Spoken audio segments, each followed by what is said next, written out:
Pemirsa, ciptakan kondisi aman dan nyaman di musim libur Natal dan Tahun Baru.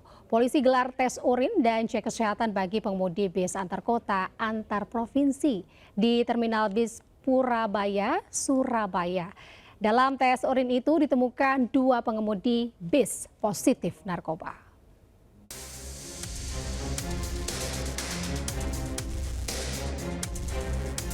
Petugas gabungan Satlantas Polresta Sidoarjo, BNN Kabupaten Sidoarjo, dan Dinas Kesehatan menggelar tes urin dan cek kesehatan bagi pengemudi bus di Terminal Bus Purabaya, Surabaya, Jawa Timur.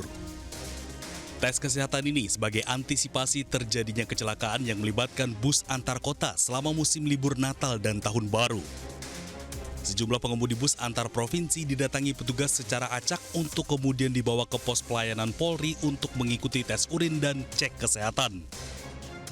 Dari tes urin yang dilakukan acak ditemukan 2 orang pengemudi bus positif narkoba.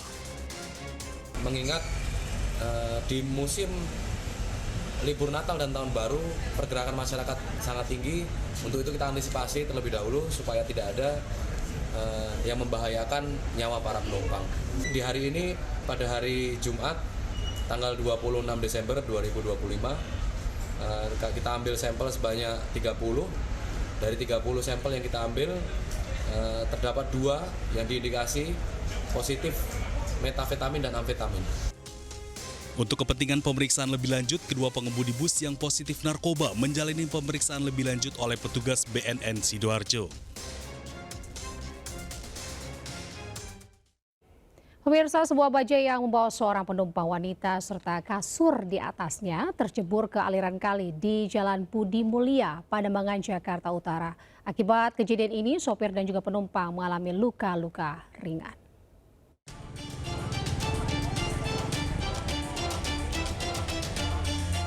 Sejumlah petugas damkar dari sektor Pademangan, Jakarta Utara berjibaku mengevakuasi kendaraan bajai yang tercebur ke aliran kali di Jalan Budi Mulia. Dibantu warga, menggunakan alat bantu derek, petugas berusaha mengangkat bajai yang tercebur ke aliran kali sedalam 2 meter tersebut. Diketahui kejadian bermula saat bajai membawa seorang penumpang wanita serta kasur berukuran besar di atasnya. Tiba-tiba saja oleng saat hendak memutar balik. Sang sopir diduga mengalami masalah penglihatan sehingga tidak melihat medan jalan dengan baik. Akibat kejadian, sopir dan penumpang wanita mengalami luka ringan, dilarikan ke rumah sakit. Kasus kini ditangani unit laka lantas Satwil Jakarta Utara. Dari Jakarta, Rizky Valuvia News melaporkan.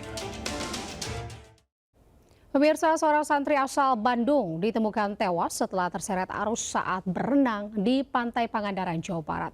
Korban yang sempat dinyatakan hilang sejak Kamis sore ditemukan tim SAR pada Jumat siang.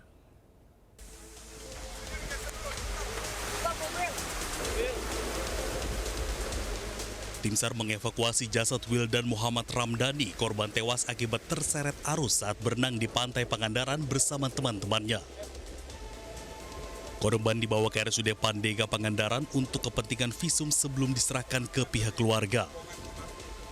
Sebelumnya, insiden tragis menimpa wisatawan asal sebuah pondok pesantren di Cileunyi, Bandung.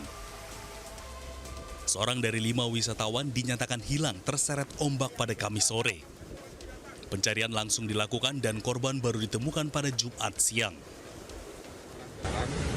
Mereka melakukan kegiatan renang di wilayah pos 3 yang ada. Ya. Kemudian mereka ada sekitar 5 orang yang melakukan renang, tetapi yang satu ini sempat berpisah dari teman-temannya. Kemudian mengingat ombak yang cukup tinggi kemarin, akhirnya yang bersangkutan terbawa arus dan baru bisa ditemukan. Guna mencegah terjadinya kejadian serupa, petugas mengimbau para wisatawan agar selalu mematuhi rambu-rambu keselamatan serta arahan petugas saat berwisata di Pantai Pangandaran. Dari Pangandaran, Jawa Barat, Irfan Ramdiansyah, iNews melaporkan. Kita ke informasi selanjutnya, pemirsa. Ratusan warga korban banjir bandang dan tanah longsor di daerah Pasilaweh, Lubuk Alung, Kabupaten Padang Pariaman, Sumatera Barat masih bertahan pemirsa maksud kami di tempat pengungsian. Pasalnya rumah mereka ini belum bisa ditempati karena masih sering terjadi banjir dan longsor susulan.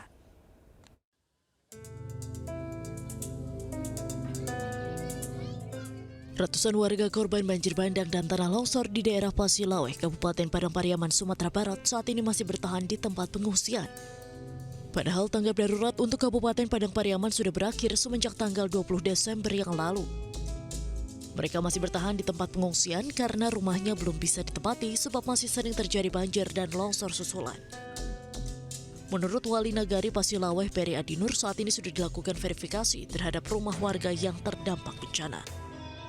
Kemarin kita sudah tim verifikasi dari Kabupaten Padang Pariaman yang dalam hal ini ada BPBD, ada yang dari PU dan juga dari Dukcapil untuk memastikan verifikasi rumah yang benar-benar rusak yang dalam hal ini untuk pengajuan baik itu sementara uang daftar tunggu harian ataupun untuk hunian tetap masyarakat.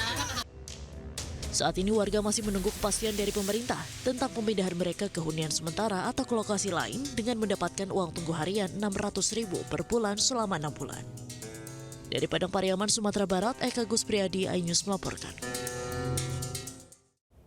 Libur akhir pekan, Natal dan Tahun Baru, arus lalu lintas di Simpang Gadok menuju kawasan wisata Puncak Cisarua mengalami kemacetan panjang. Petugas pun melakukan rekayasa lalu lintas satu arah. Antrean panjang kendaraan juga terjadi di Simpang Gadok, eksit tol Ciawi menuju kawasan wisata Puncak Bogor. Antrean yang terjadi di sepanjang jalur puncak disebabkan oleh peningkatan volume kendaraan seiring libur akhir pekan yang dibarengi dengan libur Natal serta Tahun Baru. Berdasarkan data dari Jasa Marga, sekitar 26.000 kendaraan masuk atau naik ke kawasan puncak. Sementara untuk arah sebaliknya sekitar 23.000 kendaraan.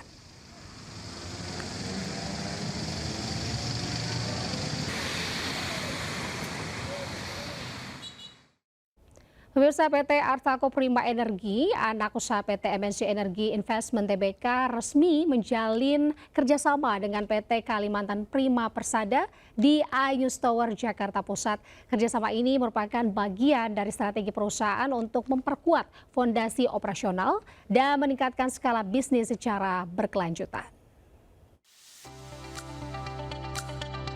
Anak usaha PT MNC Energy Investment Tbk, yakni PT Artaco Prima Energy, sukses melakukan kontrak kerjasama dengan anak usaha PT United Tractors Tbk, PT Kalimantan Prima Persada. Kerjasama ini merupakan komitmen PT MNC Energy Investment Tbk dalam memperkuat operasional, meningkatkan efektivitas dan efisiensi, serta memaksimalkan skala produksi batu bara melalui izin usaha produksi PT Artaco Prima Energy yang telah memasuki fase produksi komersial. Perjanjian kontrak kerjasama senilai Rp5 triliun ini dilakukan di iNews Tower Jakarta dan akan berlangsung selama 5 tahun ke depan, meliputi penyediaan jasa pertambangan batubara termasuk kegiatan pengupasan lapisan penutup.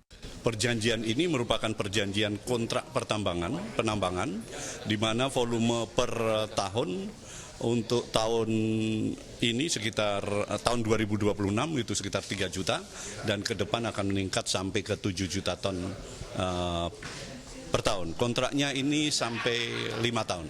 Kita bersyukur kita bisa kerjasama dengan KPP dan dari sini IATA akan mempunyai keyakinan yang lebih tinggi dari seluruh target-target produksinya. Karena yang backup adalah kontraktor yang punya kompetensi yang cukup tinggi. Artaco ini salah satu tambang yang mempunyai sensitivitas kos yang bagus.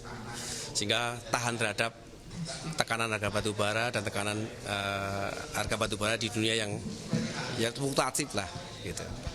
Dan potensi risknya besar sekali di situ, sehingga kita bisa kembangkan lebih besar lagi produksinya. Selama masa kontrak, target produksi batubara ditetapkan mencapai 33,6 juta metrik ton di tahun pertama kerjasama yakni tahun 2026. Target produksi dipatok sebesar 3 juta metrik ton, sementara total volume material yang akan dikelola sepanjang periode kontrak diperkirakan mencapai 140,9 juta bang kubik meter. Dari Jakarta, Ricky Anwardi, iNews melaporkan.